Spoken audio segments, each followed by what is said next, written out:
তো কালকে রাতে আমি বাসায় এসে বলেছিলাম যে এরকম বাসায় এলোমেলো থাকলে মনে করেন যে যেভাবে বাসার পরিবেশ হওয়া দরকার এরকমটা না হলে আমি এই বাসায় থাকবো না। এই বাসায় থাকবো না মানে হচ্ছে এর পাশে মনে করেন যে বাসা ভাড়া বাচ্চা কারেন্ট বিল সহ এক্সট্রা দোকান বিল চাল ডাল পেঁয়াজ বুড়ি আদা রসুন এসবের কোনো কিছু আমি ড্রাইভার এর মানে হচ্ছে আমি নেবো না, মানে আমি যদি থাকবোই না তাহলে এর সব আমি চালাবো না। ওকে, তো যার প্রেক্ষাপটে আজকে আর কি কর্মকাণ্ড শুরু হয়েছে। এই যে বিছনার কী বলে বিছনার একটু সব আর হচ্ছে কি ল্যাব ও রাতে সাদে তুলে আর রোদে লড়াই দেওয়া হয়েছে।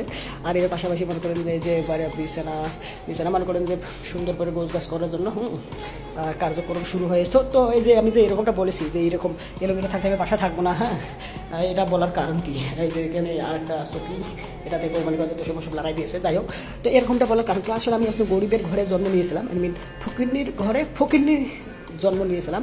তো যার কারণে আমি তো মনে করি যে আগে দুঃখ কষ্ট জ্বালা যন্ত্রণা মনে করেন যে খেয়া না খেয়া বড় হয়েছি।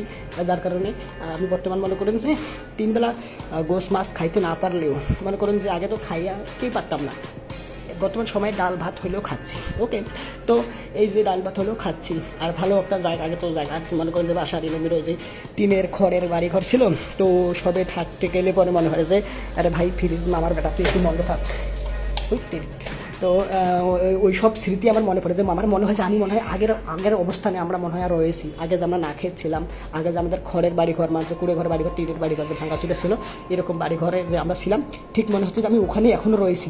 ওই আতঙ্কটা আমার হচ্ছে ফিল হয়, মানে ওই কষ্টটা আমার একটু অনুভব হয় বা হচ্ছে মনে পড়ে, বা হচ্ছে ওই সময় যে কষ্টটা পাইতাম যে খারাপটা লাগতো ঠিক একই রকম খারাপটা এই বর্তমান সময়েও এসে লাগে। ওকে, যখন এরকমটা দেখি, যার কারণে আমার এই বিষয়গুলো পছন্দ না। ওকে, এলোমেলো বাসা মনে করেন যে আগে যেরকম ছিল ঘরের বাড়ি টিনের বাড়ি, হ্যাঁ তার বাঁশের যে ধারা তাই আরে কী বলে এসব টিনের আরে বাঁশের চাটি বানাইতে যে ভাই এগুলো কী বলবো, গ্রাম অঞ্চলে মানে দরটা শহরে থেকে পুরো ওইসব ভুলে যাওয়ার মতো অবস্থা। যাই হোক, তো এই জন্য আর কি কার্যক্রম শুরু হয়ে গেছে, আপনারা নিজ চোখে দেখতে পারতেছেন। ওকে, তো এরকমটা আর কি মার করে গোছ গাছ করা হবে, তারপরে বাসার পরিবেশটা ভালো হবে মোটামুটি। তো দেখা যাক কী হয়। আর তাছাড়া মনে করেন যে জেনারেশন চেঞ্জ তো রয়েছে, মানে আমরা যে জেনারেশনের পোলাপান আমার মা বাবা বাচ্চা আমাদের তারা তো অন্য জেনারেশনের, যার কারণে জেনারেশন গ্যাপ তো এর পাশাপাশি রয়েছেই। ওভারঅল দেখি মাইনে নেওয়ার চেষ্টা করে এসেছি। তারপর আমি কালকে রাতে এসে খুব সামান্য বলেছি যে এরকম হলে আমি থাকবো না, যার কারণে দেখেন ওনারা আর কি ব্যবস্থা নেওয়া মানে কার্যক্রম শুরু করছে। ওভারঅল এই হচ্ছে ঘটনা। আর এরকমটা আমি বলার কারণটা হচ্ছে আপনাদেরকে বললাম যে আগে গরিবের ঘরে জন্ম, গরিব হয়ে গরিব হয়ে জন্মেছি, ফকিন্নি হয়ে জন্মেছি, যার কারণে আগে যে সব আমার সাথে ঘটেছে এরকমটা মনে পড়ে যে আমি মনে হয় আগের অবস্থানে এখনও রয়েছি, কষ্ট লাগে, যার কারণে আর কি এমনটা।